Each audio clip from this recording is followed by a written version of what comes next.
হাদিসটি শুনে খুশিতে রীতিমতো কান্না করে দিয়েছিলাম।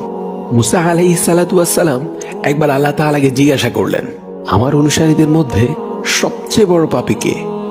আল্লাহ তাআলা একটি নির্দিষ্ট পথের দিকে দেখিয়ে বললেন, এই পথ দিয়ে যে সবার আগে অতিক্রম করবে সেই হচ্ছে সবচেয়ে বড় পাপী। আল্লাহ তাআলার কথা অনুযায়ী মুসা আলাইহিস সালাতু ওয়াস সালাম বসে দেখতে লাগলেন। কিছুক্ষণ পর দেখলেন এক ব্যক্তি একটি ছোট বাচ্চাকে কোলে নিয়ে রাস্তাটি অতিক্রম করছে। তিনি সাথে সাথেই বুঝে ফেললেন এই হলো সবচেয়ে বড় পাপী। এরপর তিনি আল্লাহ তাআলাকে আরো একটি প্রশ্ন করলেন, হে আল্লাহ, আমার অনুসারীদের মধ্যে সর্বাধিক ভালো মানুষটাকে? আল্লাহ তাআলা উত্তরে বললেন, সন্ধ্যা হওয়ার সাথে সাথে ওই একই রাস্তা দিয়ে যে ব্যক্তি অতিক্রম করবে সেই হচ্ছে সর্বাধিক ভালো মানুষ।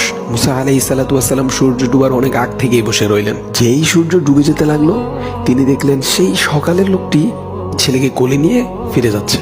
মুসা আলাইহিস সালাতু ওয়াস সালাম হতভম্ব হয়ে আল্লাহ তাআলাকে জিজ্ঞাসা করলেন, হে প্রভু, একই ব্যক্তি মহাপাপী আবার একই ব্যক্তি মহানেকি?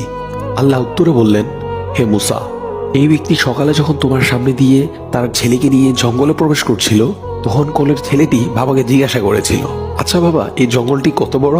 বাবা উত্তরে বলেছিল, অনেক বড়। নিষ্পাপ শিশুটি আবার প্রশ্ন করলো, আচ্ছা বাবা, জঙ্গল থেকে বড় কিছু আছে? তখন বাবা উত্তরে বললেন, হ্যাঁ বাবা, আছে। ওই যে ওই পাহাড়গুলো দেখছো, পাহাড়গুলো জঙ্গলের চাইতেও বড়। পুনরায় ছেলের প্রশ্ন, আচ্ছা বাবা, পাহাড় থেকে বড় কিছু আছে? বাবা উত্তরে বললেন, আছে তো, আকাশ পাহাড়ের চাইতেও বড়। ছেলের পাল্টা প্রশ্ন, আচ্ছা বাবা, আকাশ থেকে বড় কিছু আছে? বাবা উত্তরে বললেন, আমার পাপ, যা এই আকাশের চেয়েও অনেক অনেক বড়। ছেলে এই উত্তর শুনে বাবাকে জিজ্ঞাসা করলো, বাবা, তোমার পাপ থেকে বড় কিছু নেই? তখন বাবা চিৎকার দিয়ে ছেলেকে জড়িয়ে ধরে কাঁদতে কাঁদতে বলল, আমার পাপ থেকে অনেক অনেক গুণ বড় আমার আল্লাহর রহমত। হে মুসা, এই ব্যক্তির পাপের অনুভূতি ও অনুশোচনা আমার এতই পছন্দ হয়েছে, সবচেয়ে পাপী ব্যক্তি থেকে তাকে আমি সবচেয়ে নেকি ব্যক্তি বানিয়ে দিয়েছি। এই হাদিসটির অন্যতম একটি শিক্ষা হলো, পৃথিবীর কেউই স্থায়ী পাপী না। অনেক অনেক পাপ করে ফেলেছেন, তারপরও আপনি চাইলে মুহূর্তেই একজন পবিত্র বান্দাতে পরিণত হতে পারেন।